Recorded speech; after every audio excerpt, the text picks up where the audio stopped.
the first four needs are the needs of the personality. We all find a way to be certain, even if we have to lie to ourselves or just work hard. We all find variety. We all find significance, even if it's tearing other people down. We all find at least connection, if not love.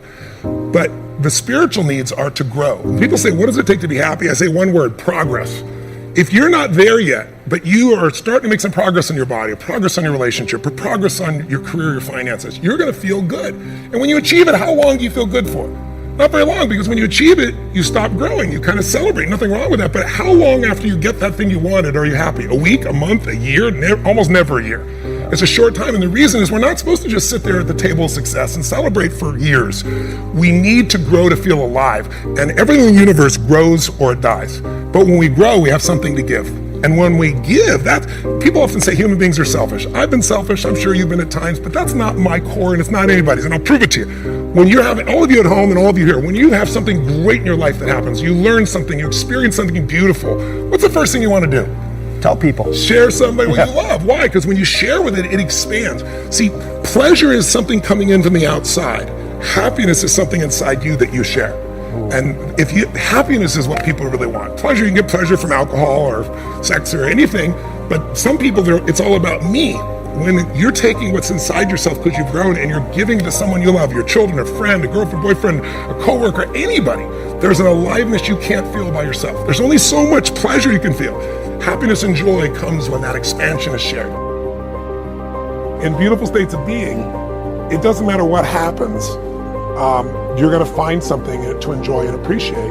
And you and I both have interviewed people, I'm sure you have, that are born with no arms or legs, or they've lost their sight, or whatever, and they're happy. Yes. And then you meet billionaires or people, families, they got beautiful kids, beautiful husband, beautiful wife, and they get miserable over anything.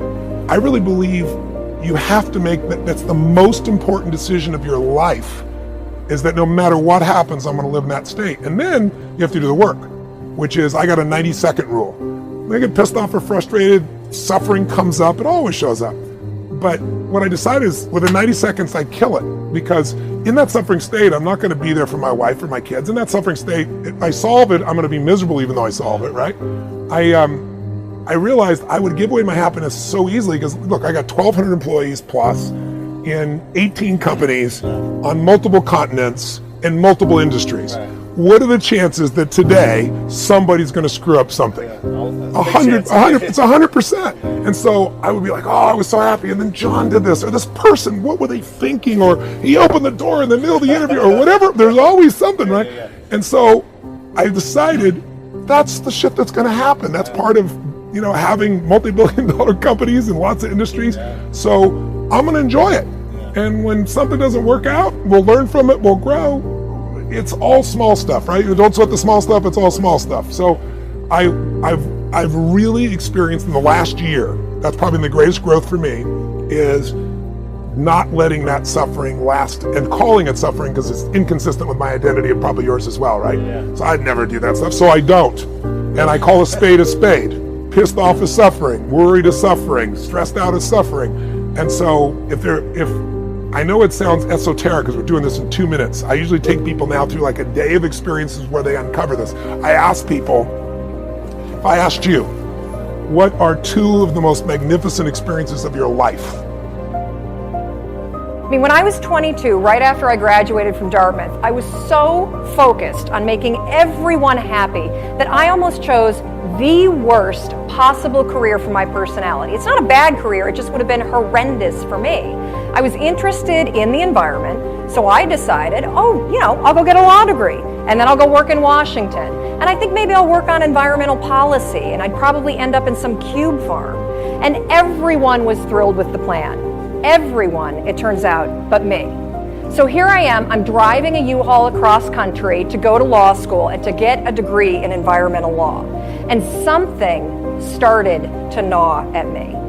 And with every single mile that I drove, my thoughts were getting louder and doubts were starting to pour in. My gut was telling me, Mel, turn the damn U-Haul around. But the problem was that everything was already in place, right? I mean, I'm already in the U-Haul. The thing is already packed. I'm already 10 miles into my drive. The tuition had been paid for the first semester. I had signed a lease. I mean, I could not undo these things. Isn't that why it's so difficult for you to make changes in your life? Because you think that things can't be undone? The fact is, any excuse that you come up with, you can undo. Tuition can be reimbursed, apartments can be leased, Plan B can be invented. So I got up, I repacked that U-Haul, and I drove out of town. I let myself make a U-turn in life. If you ever find your gut battling your head, save yourself the drama. I guarantee you your gut is right. Guarantee you your excuses can be undone. And I guarantee you you can make a U-turn in your life right now if you want to. You ever go to the movies, and at the end of the movie, they scroll down, like the leading characters' names, and then what do they do if you keep watching it? Cab driver number 2, bouncer at the bar number 1. You ever see those faceless people? Far too many of you in your life are obsessed with what cab driver number 2 and bouncer number 1 think about what you're doing, instead of the lead characters. You're obsessed with what other people think about you. The thing that's gonna kill your dream is your addiction to other people's approval. And cab driver number 2, he ain't gonna approve of what you're doing. And at the end of your damn life, he's not gonna show up in any of the important chapters. Yet you give him all this power all the time. Stop giving people power who aren't in your book. Do your life for the leading character. You, your spouse, your children, your parents, your legacy. They're the lead characters in the story of you, of your life. Because the more you decide to take control of the narrative, of the script of your life, and you live your dream, the more likely at the end of your life, you're going to meet that dude. You're going to meet that woman. To thine own self be true. You're going to say, Robin, that sounds sort of familiar. Of course, it's Shakespeare. To thine own self be true. You know, Oscar Wilde said it so much more elegantly than I ever could. He said, be yourself. Everyone else is taken. You know, Jack Welch, when he was at General Electric, one of our clients, GE, he said, never lose yourself on the way to the top. Wow, what amazing advice for you and me. Never lose yourself on the way to the top. To thine own self be true. Never betray your authenticity. Never lose your boots on the groundedness. And so to thine self be true means as you make your rise to legendary, don't forget what makes you great. Hard work, humility, serving your customers, working on your craft, playing the long game, understanding that genius takes decades versus good genetics. Psychologists have been, not all psychologists obviously, but the psychological profession is neck deep in this pathology, has been beating the self-esteem drum for 50 years. Oh no, you're okay, you should feel good about yourself. Like, you're fine the way you are. It's like you think, well, that's a calming message for people. It's like, no, it's not. It's not at all. And I watch my audiences, it's like, it's full of people in the audience who think, I'm suffering a lot more than I think is tenable. A whole bunch of it's my fault. My life is not in the order it should be. I know I'm doing 50 things wrong. It's like, what the hell's wrong with me? What's wrong with the people around me? This is really serious. And some, well-meaning person comes up and says, you're okay just the way you are. It's like, no one wants that message. It's like, no, I'm not okay the way I am. I'm not okay at all the way I am. I know that. And so, when I'm speaking when I'm speaking now, I say to people, well, you're nowhere near what you could be. That's the positive message. It's like, yeah, you're a mess, but you don't have to stay that way. If you're a mess, you know it. Obviously, you're suffering away like so much you can barely tolerate it. It's like, that's okay. You can do something about it. So that's the thing that turns the lights on. It's like, you can do something about it. It's like, oh. Everybody lean in nice and close. Self-compassion. It's probably the most important thing that you can do for yourself is when you f*** up, you need to forgive yourself. Okay? So that's really, really important. So, and I'll walk you through an example.